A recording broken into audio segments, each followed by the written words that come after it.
안녕하세요. 그랬습니다. 제가 이 무더운 여름에 왜 또 캠핑장에 와 있을까요? 바로 여름이기 때문이죠. 오늘은 여름을 대비해서 있으면 편안한, 웬만하면 있으면 좋을 법한 아이템 2개를 모아서 리뷰를 해드리려고 이렇게 나와 있습니다. 지금은 숲속 캠핑장이에요. 그나마 숲속에 있을 때 에어컨이나 서큘레이터나 모든 여름 관련 장비를 가장 극대화해서 사용할 수 있기 때문이죠. 그러면 서큘레이터를 제외하고 그 이상의 편리함을 추구할 만한 아이템들을 알아봐야겠죠. 안 써본 사람은 있어도 한번 써보고 헤어나온 사람 없다라는 캠핑용 아이템 2가지입니다. 바로 에어컨 그리고 냉장고예요. 그러면 오늘은 먼저 이 냉장고부터 리뷰를 해드리도록 하겠습니다. 가자!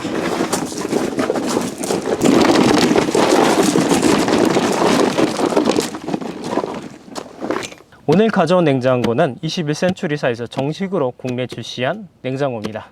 스펙상 LG 컴프레셔를 사용하고 있습니다. 그리고 사이즈는 35리터, 45리터, 55리터가 있습니다.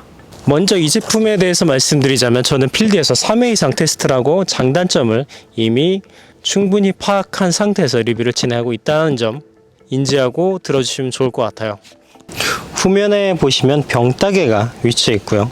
그리고 병따개 밑에 이렇게 손잡이가 있어서 트렁크에서 꺼내고 내릴 때 확실히 수월합니다.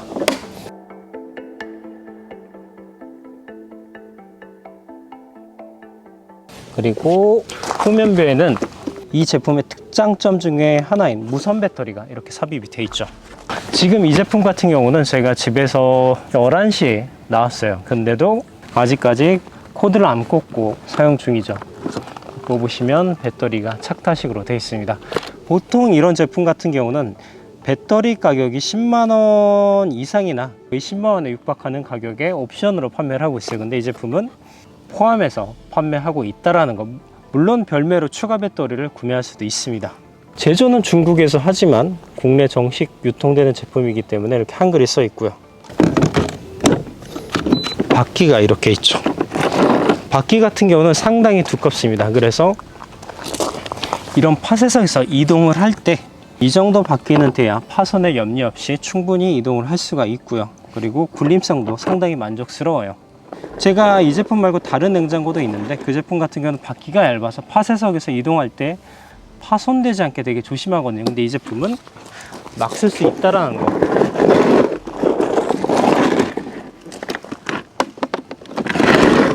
측면부에 보시면 이렇게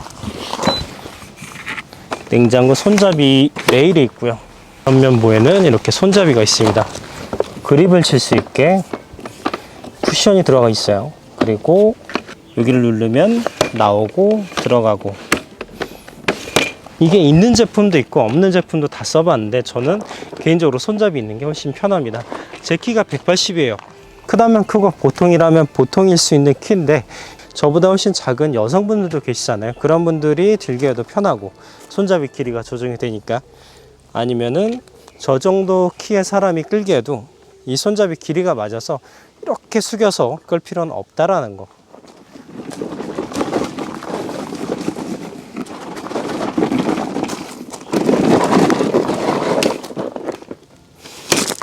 전면부에는 이렇게 패널이 있고요.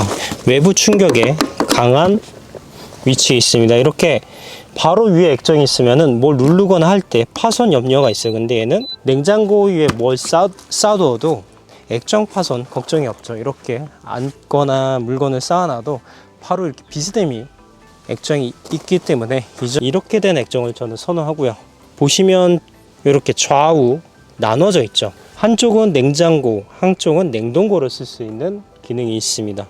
그리고 이쪽에는 따로 배터리를 충전할 수 있게 USB 포트가 있고요. 전원 버튼을 꾹 누르면 꺼지고 켜지고요. 그리고 좌측 온도를 조정하겠다 그러면 온도 조절이 바로 됩니다. 그리고 우측을 조정하겠다 그러면은 모드 버튼을 살짝 눌러 주시면 깜빡이죠. 이때 온도를 또 조정해 주시면 돼요. 모드 같은 경우는 깜빡임이 꺼졌을 때 맥스, 에코 이런 식으로 나눠서 사용이 가능해요. 제가 외관을 이렇게 중점적으로 설명하는 이유는 어쨌든 아웃도어용이잖아요. 그래서 가정용이 아니기 때문에 튼튼해야 된다. 저 같은 경우는 이 제품을 트렁크에 싣고 그 위에 짐을 많이 올립니다. 올리지 못하면 이만큼의 부피가 그 위로 날아가는 거예요. 그래서 위에 충분히 쌓아도 제품이 파손되지 않을 튼튼함이 중요하다라고 말씀드리고 싶어요. 그래서 재질도 상당히 튼튼한 플라스틱으로 되어 있고요. 뚜껑을 열었을 때 이 두께감도 중요하겠죠.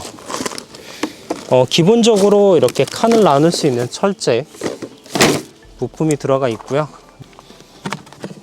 착타식 도마가 기본 동봉되어 있습니다. 대부분의 냉장고에 다 있는 거고요. 그리고 제가 이 제품을 마음에 들어 하는 게, 제가 만약에 이쪽에 앉아서 요리를 한다 그러면 문을 이렇게 열어야 되잖아요. 이게 상당히 불편하거든요. 그러면 어떻게 해야 되겠어요? 이 제품의 장점, 문을 이렇게 뜯을 수가 있다라는 거죠. 이렇게 뜯어서 반대쪽으로 바로 꽂아주고, 됐죠?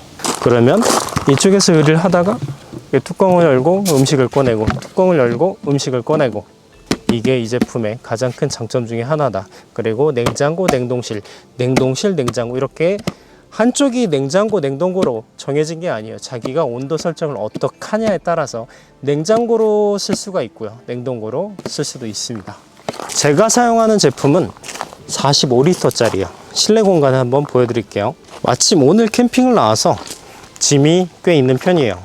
보시면 이쪽에 LED 등이 들어와 있죠. 밤에 저는 아이스박스에서 음식을 찾을 때 이렇게 후레쉬로 찾던 적이 있어요. 근데 여름에 밖에 비치된 냉장고를 이렇게 열면 불이 들어와서 찾기가 되게 수월하죠. 이쪽은 제가 냉동고로 쓰는 칸인데 45리터 기준 2리터 물은 세워서 들어가진 않아요. 어느 정도 눕혀서 들어가는 정도고요. 아니면은 이런 500ml 음료수, 그리고 막걸리 정도는 세워서 들어갑니다. 이쪽에 보시면은 벌써 음식이 꽉 차 있는데, 닭갈비 2리터 물 같은 경우는 이렇게 세워서 2리터 물이 들어가고도 대략 이 정도 공간이 남아요. 제가 여름에 냉장고가 왜 꼭 필요하냐 이런 말을 하냐면은, 정말 덥잖아요. 그럴 때 시원한 물이 정말 간절할 때, 저는 얼음을 정말 많이 먹거든요. 그러면 아이스 커피도 먹고 싶고 하이볼도 말아 먹고 싶고, 근데 얼음을 사왔다 치죠. 그러면은 워터저그에 있든 아니면은 쿨러에 넣어놨든 얼음이 언제 녹을까 그 생각부터 해요. 만약에 내일 아침에 아이스 커피를 먹을 예정이 있어요. 그러면은 얼음이 분명히 녹아 있을 거예요. 그래서 그 얼음이 얼마나 남아 있느냐에 따라서 메뉴가 취소될 수도 있고 남아 있을 수도 있죠. 근데 이건 냉장고잖아요. 그런 걱정을 할 필요가 없습니다. 제가 쿨러를 사용할 때는 집에서 출발하기 바로 전에 냉매를 넣고 음식을 넣어 갖고 와요. 저 같은 경우는 냉장고를 쓸 때는 전날에 코드를 꽂아 놓고 다음날 가져갈 모든 음식을 미리 다 세팅을 해놔요. 그리고 바로 다음날 코드 뽑고 냉장고를 끌고 갑니다. 왜냐면 얘는 무선이 되잖아요. 제가 유선 냉장고를 쓸 때는 또 단점이 뭐였냐면, 이 안에 있는 게 언제 녹거나 식거나 할지 모르기 때문에 쿨러를 쓸 때랑 똑같이 출발하기 바로 전에 코드를 뽑고 후다닥 때려가서 바로 시동 켜고 시거잭을 연결해야 되죠. 그래야 얼음이 안 녹기 때문에. 그리고 목적지에 도착하면 얼음이 녹으면 안 되기 때문에 바로 릴선 꽂고 얘를 또 꽂아요. 근데 무선은 그럴 염려가 없죠. 어쨌든 유선이든 무선이든 냉장고 하나만 있으면은 얼음이 녹거나 음료수가 식을 걱정이 없어요. 여름 한정에서 쿨러 같은 경우는 절대 냉장고를 이길 수가 없어요. 부피 같은 경우도 정말 두꺼운 냉장력이 보장이 되는 그런 두꺼운 제품도 있죠. 그런 제품들도 충분히 우수하고 좋습니다. 근데 두껍고 크기 때문에 똑같이 40리터 이상 되면은 크기가 이 정도 이상은 차지를 해요. 그래서 냉장고나 쿨러나 큰 부피 차이는 없다. 비슷한 디자인의 훨씬 저렴한 제품들도 있습니다. 근데 그런 제품들 같은 경우는 먼저 따져봐야 될 게 국내 AS가 되냐, 그 차이점을 좀 보시고요. 만약에 AS나 그런 걸 포기하고 조금 더 저렴한 걸 사시겠다 그러면 그 선택을 그대로 유지하시면 돼요. 근데 나는 AS는 없으면 안 되겠다, 망가지면은 어떻게 처리하냐, 돈을 조금 더 주더라도 안정적으로 사용하면서 애프터 서비스까지 되는 제품을 쓰고 싶다라고 하면은 국내에서 출시한 이런 제품을 구매하시면 될 것 같아요. 자기의 필요성, 자기의 선택 사항에 따라서 제품을 선택하고 구매하시면 좋을 것 같아요. 자, 그럼 다음 제품은 에어컨입니다. 외관 같은 경우는 지금 전용 케이스에 담아서 왔고요. 케이스가 있고 야 차이가 상당히 크거든요. 이렇게 케이스에 담아서 사용하시던가, 그리고 옆에 관련 튜브나 배기구를 모두 담을 수 있게 돼 있죠. 특히 이동형 소형 에어컨이기 때문에 창문을 막고 쓸 때 창문 틀을 막을 수 있는 이런 플레이트도 있어요. 그래서 창틀을 막고 나서 요 사이로 뜨거운 공기를 뺄 수 있게, 아니면 차가운 공기를 안으로 들일 수 있게 부품이 들어 있습니다. 이런 것도 가방에 쏙 들어가죠. 일단 가방을 벗기고 제품을 보여드릴게요. 부피가 얼마나 되는지 비교할 수 있게 제가 냉장고 옆에 두겠습니다. 냉장고에 비해서 상당히 적은 부피를 차지하죠. 그래서 폭은 한 뼘이 조금 넘어요. 그래서 키는 거의 냉장고랑 비슷한 높이. 외관만 보시면 꼭 공기청정기처럼 생겼다라는 인상을 받아요. 제가 예전에 사용했던 캠핑콘이라는 제품 같은 경우는 옆으로 넓고 조금 더 옆으로 튀어나온 구조였어요. 근데 이 제품 같은 경우는 단순히 위로만 올라서 있기 때문에 부피가 확실히 확연하게 줄어든 모습을 보여주죠. 패널을 보시면은 모드 버튼으로 냉방, 제습, 송풍, 자동 모드가 있고요. 그리고 바람 세기를 약강으로 조절할 수가 있어요. 소음 같은 경우는 제가 데시벨 측정기가 있죠. 에어컨 바로 옆에서 측정을 해 볼게요. 67, 59 왔다 갔다 하죠. 근데 캠핑을 할 때 에어컨 옆에 귀를 대고 쓰진 않잖아요. 어느 정도 떨어진 상태에서 사용을 한다는 말이죠. 그럼 여기에서 카메라 정도까지 거리를 떨어뜨릴게요. 그러면은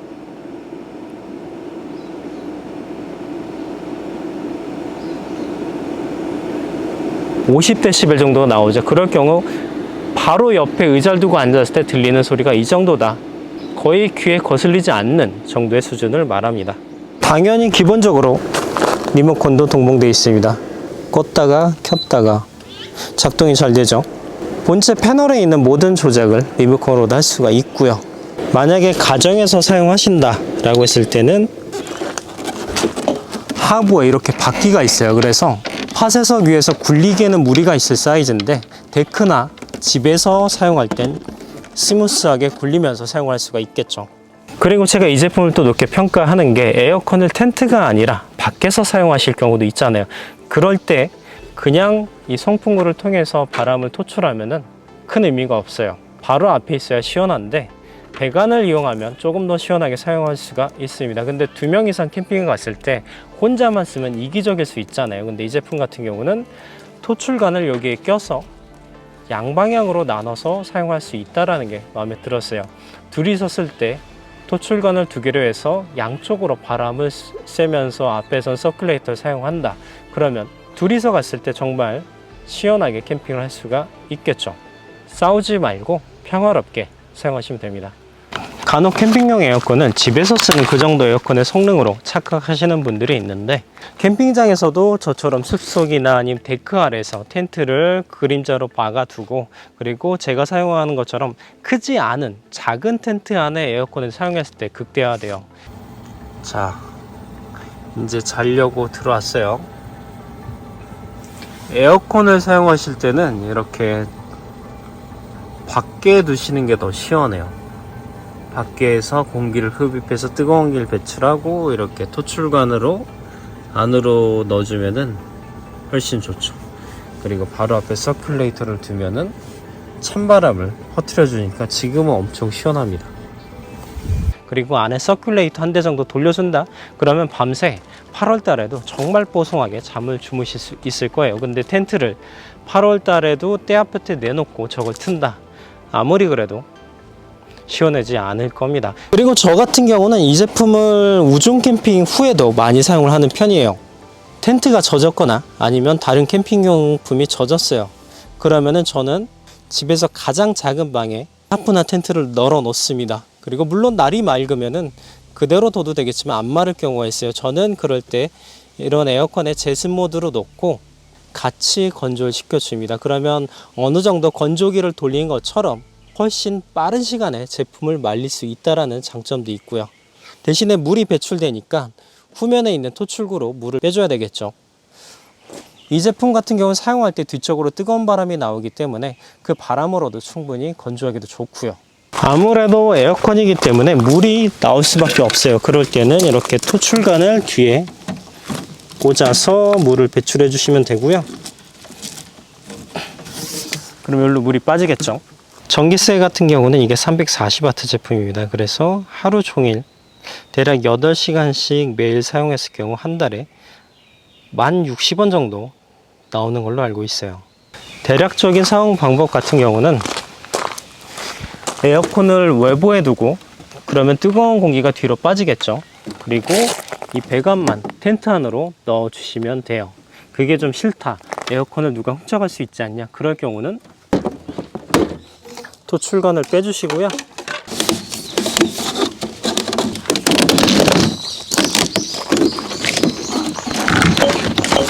이렇게 배수 배관 그리고 뜨거운 공기가 빠지는 배관을 밖에 두시고 사용하시면 됩니다. 그리고 또 하나 꿀팁은 뭐냐면은 이렇게 사용할 때 에어컨에서 나오는 이 배기 구멍에선 상당히 꽤 뜨거운 바람이 나와요. 드라이기 정도 돌리는 바람이 나오는데 거기에다가 젖은 물건이나 젖은 옷 같은 걸 놔두면 금방 마르더라고요. 그리고 제가 영상 초반에 말씀드린 것처럼 제가 예전에 리뷰했던 선풍기 있죠, 그 제품 3대를 이 영상 보시고 제 채널 구독해 주신 분들에 한해서 사은품으로 나눠드릴 생각입니다. 그러니까 영상 끝까지 봐주시고 꼭 구독 버튼 눌러주세요. 그러면은 이제 이 영상 올라간 뒤 한 일주일 뒤에 제 채널 커뮤니티란에 공지를 하고 나서 추첨 결과 알려드리도록 하겠습니다. 풍속계를 통해서 몇 미터 퍼 세크 정도 되는지 측정을 해 볼게요. 보시면은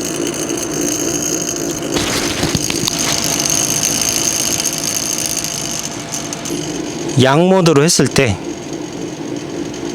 4.6 미터 퍼 세크, 그리고 강 모드로 해 볼게요.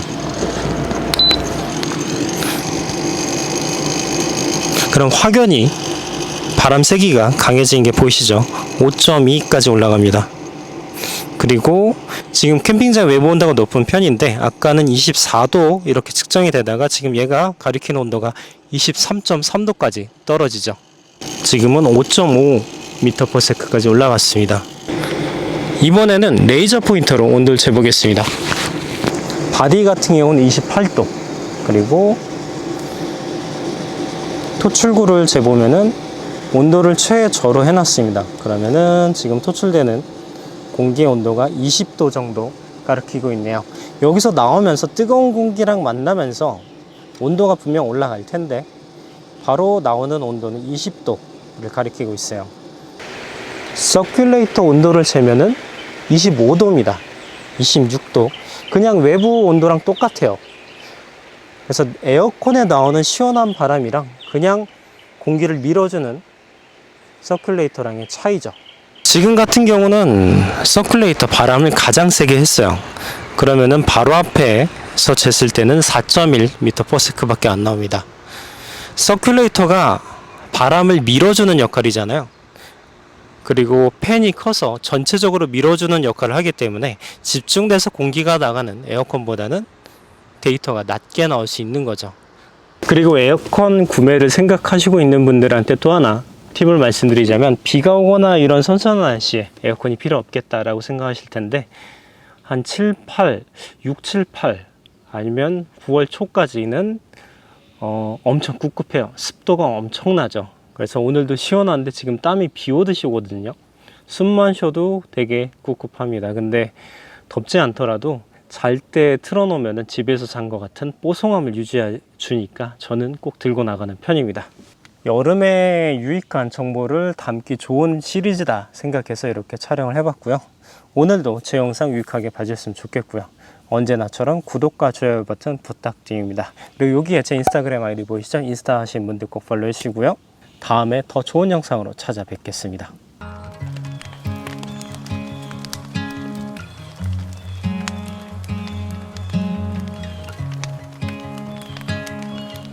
There's a pace here that I'm still not quite familiar with. There's a noise coming from the fridge and a mess that isn't mine.